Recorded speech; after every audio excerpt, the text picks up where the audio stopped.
Tell us, with so many, I think 50 fouls, I mean, was this a hard game to find a rhythm? And then the bottom line is, even if it wasn't an artistic success, is the bottom line that you won the game? Yeah, I mean, if you win the game, that's always the bottom line. But yeah, it's a pretty physical game. You know, lots of fouls called. Yeah, I mean, it's just one of those games. Lots of fouls being called, but you know, that's the way Washington State plays. They try and control the tempo. They try and slow you down. So I mean, I don't know if that was intentional, trying to get that many fouls, but you know, it's not uncharacteristic of Washington State to slow it down and try and get you out of rhythm. Langston, you just talked about the challenge of guarding Lacey. Yeah, Lacey, he's a crafty player. He doesn't look like he could do the stuff that he does, but he's really athletic, really fast, sneaky fast, and he was a tough guard. And you know, I looked and watched a lot of film on him, and you know, he deserved all my attention. You know, and he got it. And he's a good player. What do you feel like you guys did tonight to have success against him?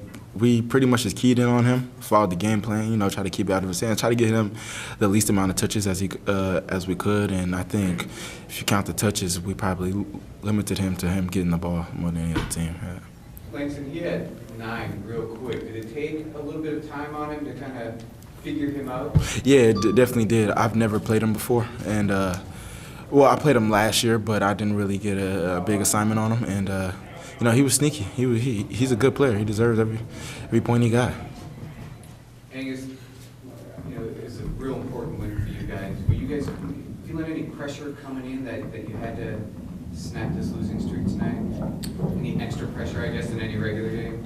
I don't think we were feeling the extra pressure, but it was definitely a game that we were focused on and knew the importance of. You know, we weren't taking this game lightly at all. We knew the ramifications of losing this game. So you know, in saying that, I don't think we let the pressure of the game affect us. And, I don't think it did.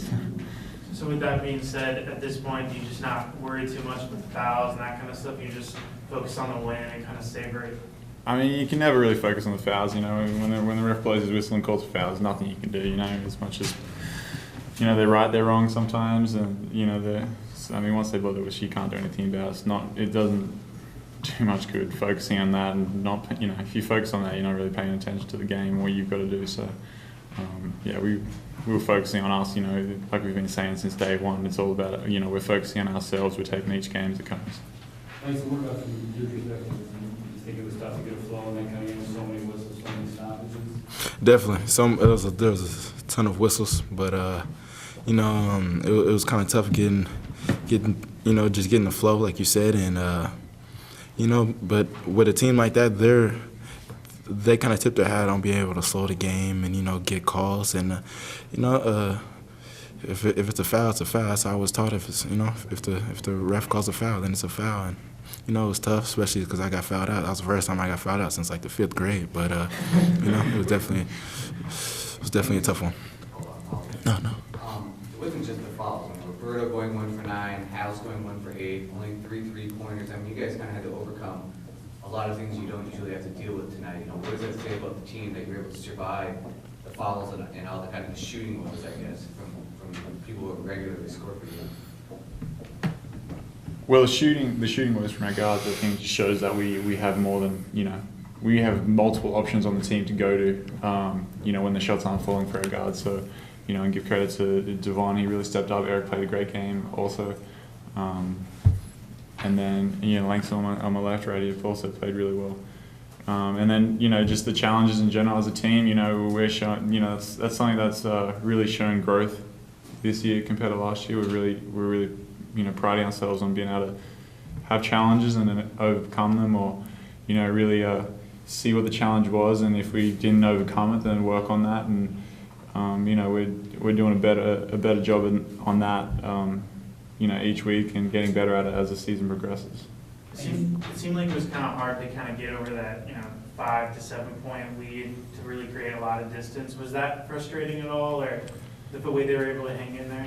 I mean, that's just Washington State, man. I mean, the game went the same way when we went to their place. You know, we got out to a 10-point lead, and then it was basically level pegging the whole game. You know, that's just how they play. You know, they slow the ball down, slow the game down. They make it close. They know how to keep the game really close.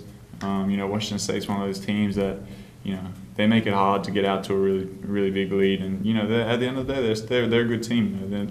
They're nothing. They're not someone to overlook. And I think this league is really good, and it's really hard to get out to really big leads. So, but yeah, we did a good job of sticking together as a team, and really bringing it on defense. Washington probably being a little bit more up and down. Do you fellas prefer to play that kind of style, or is it whatever?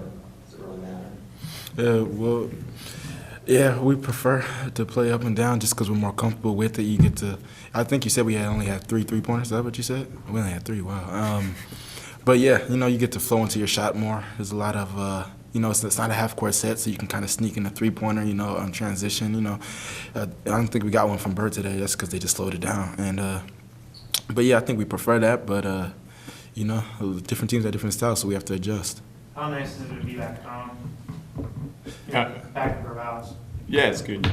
It's fantastic. Yeah, yeah. Home games are always good, and I think that's league wide. I think everyone likes being at home. This year's been particularly hard to win on the road. Yeah. For all teams, not just us. And so yeah, it's good being home. It's comfortable. Angus, you've been so consistent lately. I think 11 straight with double digits. I'm curious when the last time you weren't happy with how you played the game was. I don't know. I mean, it's not about me individually. I think the streak or whatever it is. There's still games where I may get that many points, but there's areas that I'm not happy with in my game. Like today I only had 2 rebounds, had 2 turnovers. That's something that wasn't a very good part of my game today. So that's something that I need to get better at. So yeah, it's not about me. It's a team effort. How big was it for Roberto getting those 7 assists, even though he was struggling with his shot? Yeah, it's great. He's a marked man. He's leading the pack in scoring. So every team's queuing in on him. They're really, every team's going to be watching film on him all week long. They're going to be scouting for him all week long. So, it's as every week goes by, it's going to get harder and harder, and especially as we're playing teams for the second time, they're going to start looking at the things that they didn't do on the first time around. And so yeah, Berto looking for the extra pass is huge for us, and for him to have 7 assists tonight is great. It's credit to the hard work he's been putting in practice on working on his passing. Angus, that slow start, how important was Devon coming off the bench? How big a spark was he for you guys to kind of get you going? Yeah, he was huge. They got out to I think it was a 6-point lead at the start, and then we had to kind of grind it back and get back to level pegging. And Devon was a big part of that. He came in and he's always a low down low for teams to handle, and he has a knack for getting and ones. So that always helps, get that extra point. So yeah, he's a huge part of our offense, despite him coming off the bench. He's still one of our main threats. Angus, you had a couple of threes earlier that helped you your confidence going. I know your last couple didn't. Yeah, I know. The last one I took, geez, was very short. But yeah, the first 2. Oh, the one you airball? Yeah, the one I airball. Thanks. No, yeah, the first 2 shots when they're falling, it's a big confidence boost. You look for your shot more confident, step into the next one with more confidence. So yeah, when the ball's falling through the hoop, it's good for your confidence. Angus, with Roberto struggling with his shot tonight, were there any conversations at any point about, hey, somebody else needs to pick it up? No, not at all. It was throughout the whole game. I think the theme was stick together. I think that was the biggest thing because Washington State tries to grind it up, they try to frustrate you. So that was the theme throughout the game: just stick together. Just play defense together, play offense together. And Berto was doing that. He was sharing the ball. Howells was diving people. And then on the defensive end, everyone's helping each other out. But yeah, Berto was struggling from the offensive line, but he still scored in double digits and almost had a double with points and assists. So he's a phenomenal player, and I think he's probably going to use this game as fuel to the fire, and I think he's going to come out really strong on Saturday. How much of the defensive game plan was slowing down Lacey? Oh, it's a big part. He's scoring 19 points a game. He's the head of the snake for them. And when he goes off, they have a pretty good shot at winning. So we knew that if we could slow him down and stop him from going off, we're going to have a really great chance of winning the game. And to Langston and Eric and the other guys that guarded him and stopped him, that's probably the reason we won the game. Langston, looking into the Washington, three different game defense, or just in general, but defensively, you anticipate will guard either Williams Goss or CJ. What did you kind of learn from them in that first matchup that you're trying to apply? Yeah, well, I know that if Wilcox doesn't particularly have a good game, that they have other weapons that they could use. So I think that tells us as a team that we gotta kind of key in on other guys and Wilcox just the same. So we have to we can't take a day off with the other 4 players.